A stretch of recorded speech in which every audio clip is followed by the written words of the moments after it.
materials from this module challenged my thinking in some surprising ways. They not only reshaped how I view historical planning theories, but also how I think about the future of cities and sustainability. Reflect on what challenged me the most, key insights, connections among the materials, and the big takeaways that will influence how I think about planning going forward.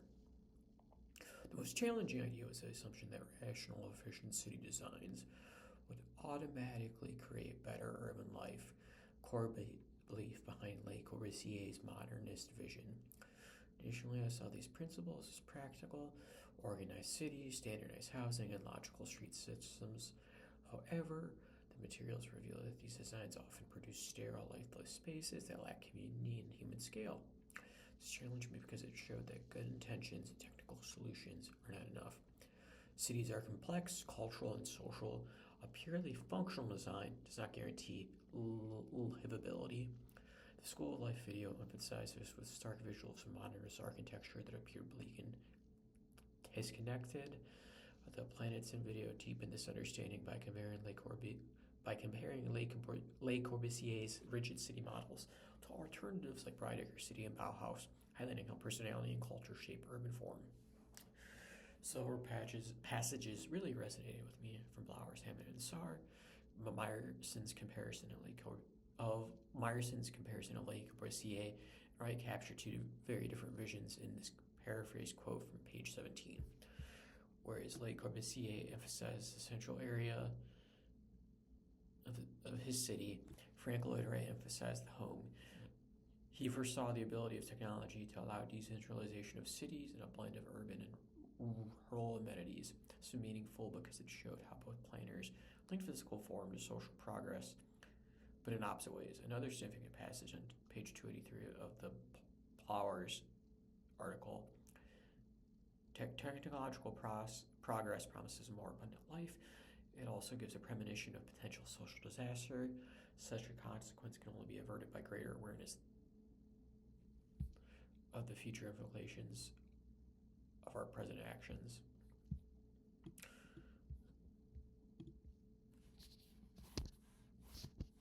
This statement remains profoundly relevant today as planners understanding what the future may hold is essential. It allows us to anticipate challenges and design intentional, equitable paths forward. Our present decisions shape tomorrow's reality, making foresight a critical tool in guiding sustainable and resilient communities. Pedro Hurtado's insight on futures literacy also stood out. Even though we make plans for the futures, we don't always consider the future, or better, multiple plausible futures in our plans. This challenges the conventional approach to planning and emphasizes adaptability. Jane Jacobs discussed in her novel the stagnation of city planning. City planning as a field has stagnated. It bustles, but it does not advance. Today's plans show little, if any, perceptible progress in comparison with plans devised a generation ago. In transportation, either regional or local, nothing is offered which is not already offered. Popularized in 1938 in the General Motors diorama at the New York's World's Fair, and before that by Le Corbusier. In some respects, there is outright retrogression. This quote struck me because it connects history to the present, showing how planning often recycles old ideas without addressing new complexities. It also reinforces why foresight and innovation are essential if planning wants to remain relevant. Finally, the video on urbanization and the 7 urban models help me connect these big ideas to historical context, showing how cities evolve through patterns and why understanding these steps is essential for sustainable growth. The Crash Course video is a great way to tie both the competing videos concepts together, but it also contained a statement that I did not agree with. Under 6 minutes and 46 seconds, the speaker discussed how evolving transportation systems and networks were the most significant factor deciding urban form and land use. Is not something I agree with wholeheartedly, but it makes somewhat sense given the context of how North American cities have developed over the last 100 years. The materials connected through their exploration of vision versus reality. Le Corbusier, Wright, and the World's Fair exhibits, both the General Motors exhibit and the general exhibit overall, all all represented bold utopian thinking, and in contrast, Jane Jacobs in the video in her novel dismantled these ideas, arguing that cities thrive on complexity, diversity, and organic growth. Her critique aligns with the current best practices in planning, which emphasize human scale design and community engagement. The APA Trend Report and Futures Literacy Framework complement this by pushing for adaptability rather than rigid blueprints. This ties back to previous modules on urbanization and 7 urban models, which showed how rigid attempts to impose uniform forms like concentric zones or towers and parks often struggle because cities are dynamic. Where these materials diverge from earlier paradigms is in rejecting the idea that one ideal solution can fit all cities. Instead, they all call for pluralism, flexibility, and scenario-based approaches. They highlight that sustainability isn't technical, it's social, adaptive, and adaptive modernist failures shows the risk of ignoring culture and human behavior.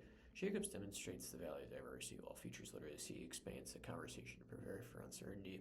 Hurtado's smartphone example illustrates this perfectly.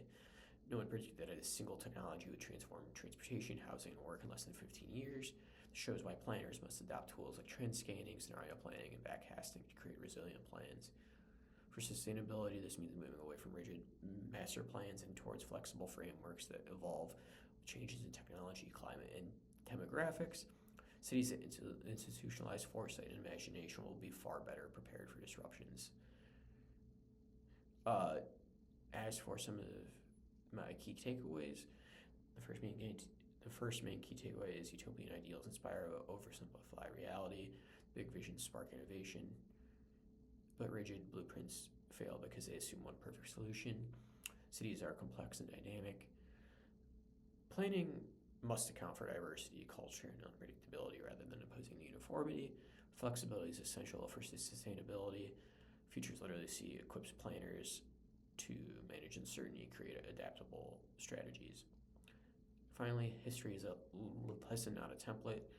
Le Corbusier and Wright show the limits of static planning, while Jane Jacobs and APA Foresight point to a more resilient path forward. In short, successful planning balances ambition with adaptability, shaping places that are not only functional but resilient and human-centered. Looking back at these materials, the big lesson for me is that planning isn't about creating flawless plans, but creating systems that can adapt and evolve. The future of cities depends on planners being bold enough to imagine new possibilities and humble enough to accept uncertainty. That balance between vision and flexibility is what makes the city sustainable in the long run.